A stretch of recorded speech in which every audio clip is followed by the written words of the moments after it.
There's so many ways we can get this thing wrong, right? We could pick the wrong palette, the wrong floral arrangements. Send those back, Janet. Oh, if the makeup is wrong, it totally destroys the family. I mean, who wants to look at an ugly face? I pride myself on having all my ducks in a row. Not a speck of dirt on the floor, not a rose, not a flower out of place.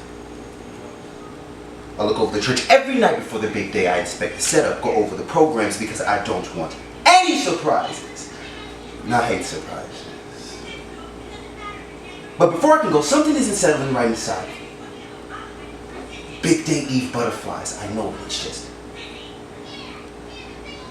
You know, it's always important to take one last look at your creation. You just don't want to jinx it, right? Because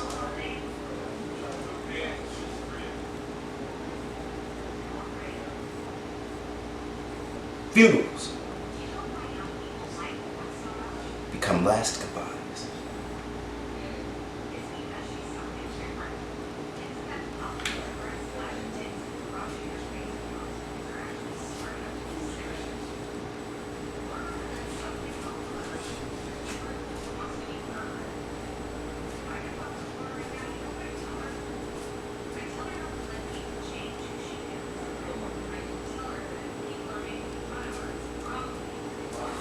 It's always hot in this damn church. Excuse me, Sister Beulah. As I watch the church mothers, the deacons, the deaconettes, or whatever the hell you want to call them, come rolling in, I get nervous. When I was a little boy, me and the church were inseparable. Hell, my father was the church. Now, not so much. You know, I just watched the church take the life away from my father. We couldn't even have dinner without him complaining about the usher board, the deacon board, surfboard. I mean, every damn boy was acting crazy according to him. I think he used that as an excuse to stay absent on damn near every aspect of my life. Except for one night. Something I did shocked him. Dad. Dad? Yes, sir? There's something I have to tell you, and Mike. I just want to make sure that you hear it from me first. Dad, are you listening to me? Yes. Yes. You know Derek? Derek with that big ass state, with the biggest state, well,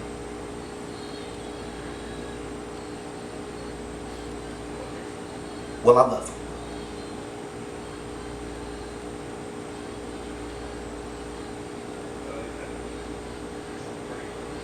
Get out.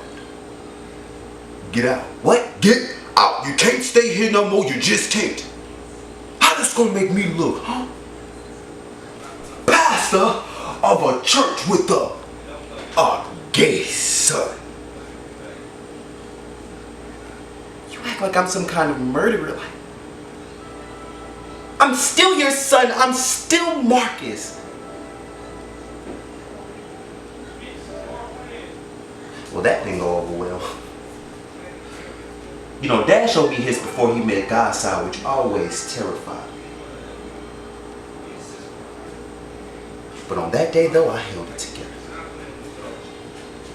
I looked at him in his eyes and I refused to budge on the subject. I loved the man, he loved me back, and we were going to be together. I mean, what was so wrong, so difficult about that? Did God say, come as you are? Or does it only count when you have a wife? Or you pay your tithes? Or you on the church board, or the deacon board, whatever the fuck you want to call it? I've stayed outside in the vestibule of the church for over 30 minutes. I know that the moment I go in there, everything becomes real. Everything that my father ever warned you. I warned you. Yes, you warned me, but that doesn't what? When you dipper and dabble in the devil's mess. Devil's mess. How can the devil have anything to do with it? It has everything to do with it. He's dying, Dad. He's dying. The doctors say that there's not much else that they can do for him. And I need you to be here for me.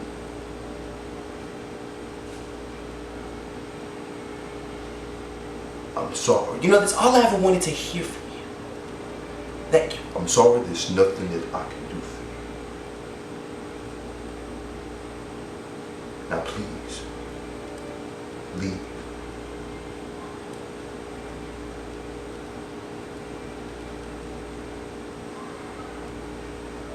And I love you. You know, that was 2 years ago. You know, it hurts because my father ain't across the town or across country. No, he just 2 minutes up the way. Just a 10-minute walk right up the street. You know, some Sundays, I would go watch my father from afar. I'd go sit in my favorite hiding spot as I would as a little kid. And I would watch the church mothers pile in with their big-ass hats. And I would watch the grandchildren follow close behind. Kind of how, like I did my grandmother. My grandfather. You know, I just wanted everything to be simple. A father loving his son, not a father excommunicating his gay excuse for a son. It seemed like ever since I came out, that's all I became to everybody. Their gay cousin, their gay friend. Like gay son. Everybody forgot that I was Marcus. I'm just Marcus. Standing in this hallway, this dirty, smelly, fucked up hallway, I'm constantly reminded why I'm here. Everybody keeps smiling in my face, patting me on the shoulder, telling me it's gonna be alright, when I know it's not gonna be alright. The only person I got left refuses to be here on the day that I need him the most. I'm starting to get nervous. I feel like I'm about to throw up. I'm clenching onto every part of my body to keep this shit together, and the man ushers me to come forward to view the body.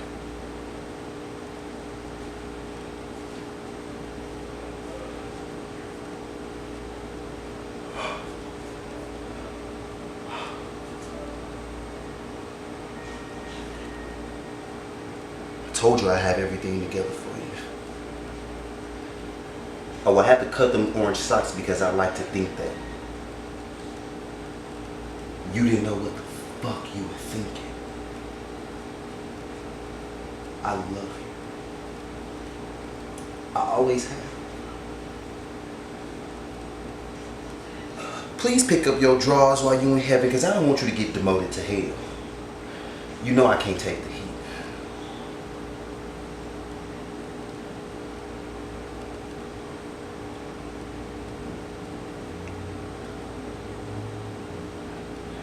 Those were the longest 3 minutes of my life.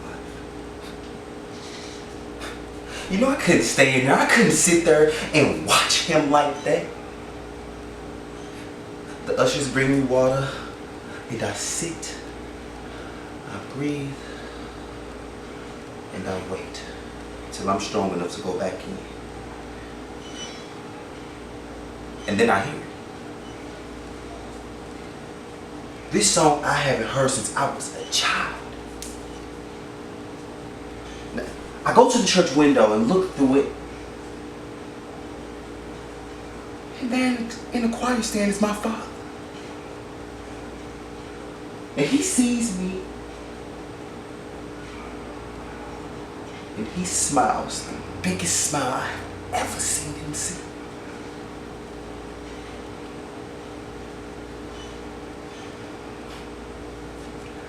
I hate surprises.